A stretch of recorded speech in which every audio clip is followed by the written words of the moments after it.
안녕하세요. 저는 정말이지 이러다가 순식간에 죽을 수도 있다는 생각을 하니 아찔하면서 무섭게 다가오더라고요. 막상 그 당시에 내 심정은 죽는 것조차도 두렵지 않을 만큼의 죽고 싶은 심정이었지만 그렇다고 한들 진짜 죽을 수도 있다고 생각하니 정말이지 너무나도 두렵고 무서운 순간이었답니다. 그때가 아마 지금으로부터 30년 전 일일 거예요. 당시에 30대 중반이었던 전 혼자서 겨울 여행을 떠났던 적이 있었어요. 당시에 결혼을 약속했던 사랑하는 사람이 배신을 하고 다른 여자와 결혼을 하는 바람에 저는 정말이지 모든 게 끝난 것처럼 죽고 싶은 심정뿐이었죠.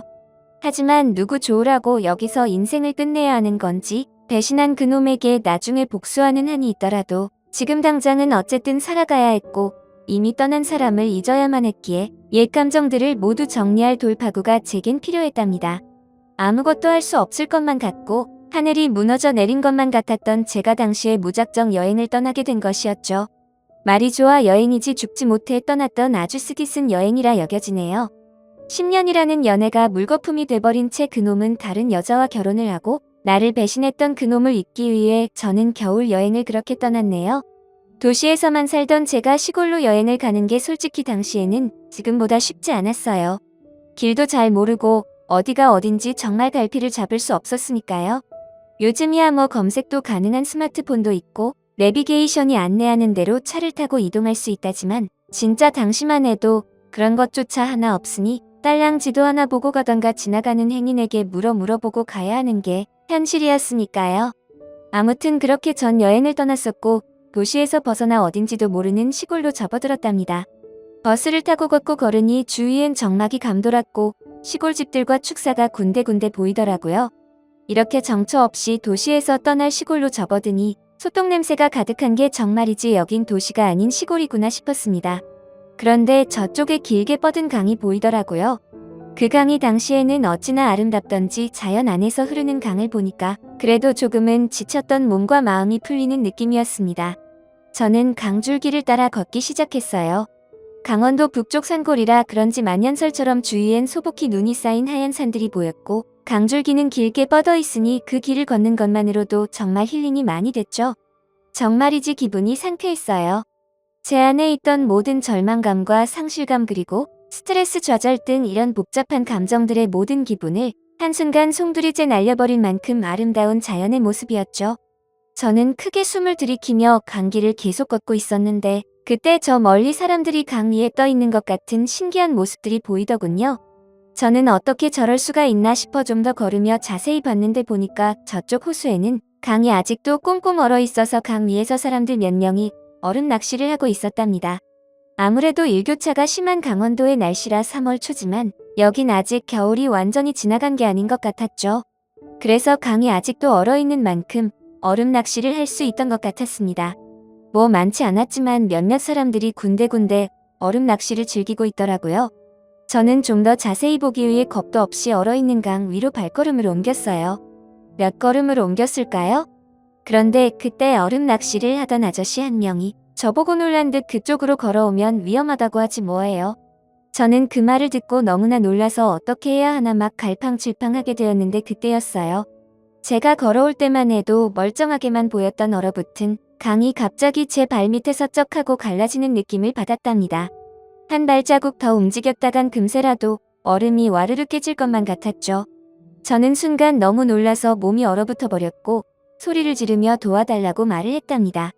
그러자 저보고 위험하다고 말했던 얼음 낚시를 즐기던 아저씨가 도와주려고 살금살금 조심스레 저에게 다가오나 싶더니 그 아저씨도 더 다가왔다간 위험하단 걸 느꼈는지 안 되겠다며 제게 오는 걸음을 멈춰섰고 저보고 하는 말이 그쪽으로 대체 왜 간 거냐며 그쪽은 얼음이 많이 녹고 위험해서 가면 안 되는 곳인데 왜 거기에 들어간 거냐면서 이 와중에 제게 훈기를 하더라고요. 그러면서 잠깐만 기다리라며 자기가 경찰을 불러준다고 하지 뭐예요. 경찰이 오면 뭐 하겠어요? 이미 저는 얼음물에 빠지게 생겼는데 그 사이 아마 강물에 빠져서 동사로 죽고 말겠죠? 저는 그 말에 안 된다며 지금도 거의 가라앉고 있는 것 같다며 그냥 아저씨가 빨리 좀 와서 구해달라고 하니까 그 아저씨가 하는 말이 자기도 그러고 싶은데 한 발짝만 더 움직이면 자기까지 빠질 것 같다고 하다고요. 그렇지만 그 아저씨도 어떻게 해서든 저를 도와야겠다고 느꼈는지 잠깐 기다려보라며 저 멀리 몇몇 보이는 얼음 낚시하는 다른 사람들을 부르더라고요. 하지만 그 사람들은 든 채만 채 낚시만 즐기는 것 같았답니다.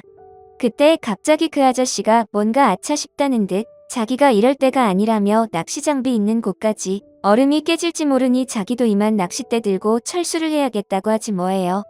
그러면서 조금만 기다리라며 낚싯대 챙겨 나가서 바로 경찰을 불러준다고 저를 버리듯 뒤돌아 가버리는데 어찌나 살이 다 떨리고 야속하던지 저를 내팽개치고 도망간 것 같았어요. 그때였답니다. 금방이라도 얼음이 깨질 것만 같은 이 호수 위로 어떤 남정네가 천천히 걸어오더라고요.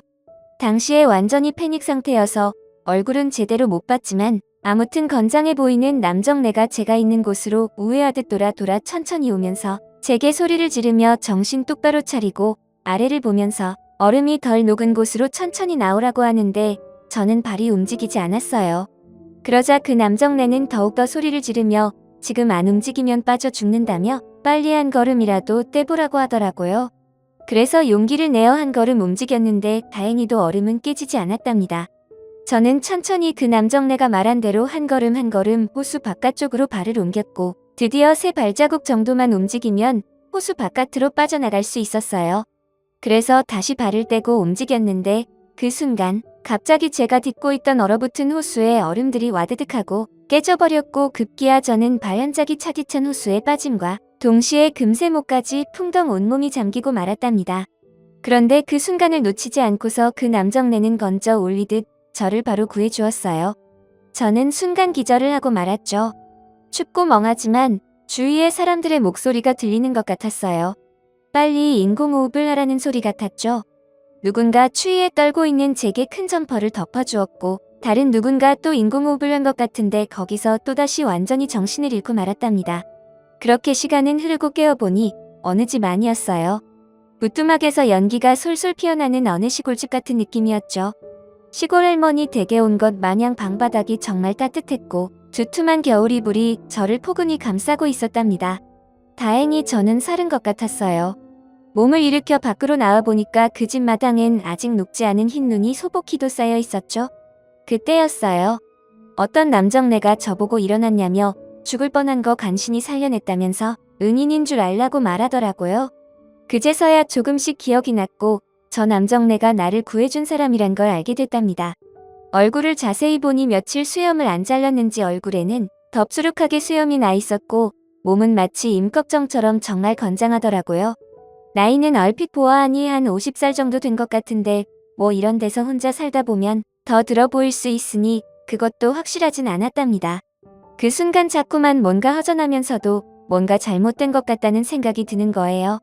그래서 잠시 제 몸을 이리저리 살펴봤는데 아니 글쎄 내가 입고 있었던 옷은 온데간데 없고 남정네들이나 입을 법한 큼지막한 바지에 다해지고 바래진 거적대기 같은 윗옷을 제가 입고 있지 않겠어요?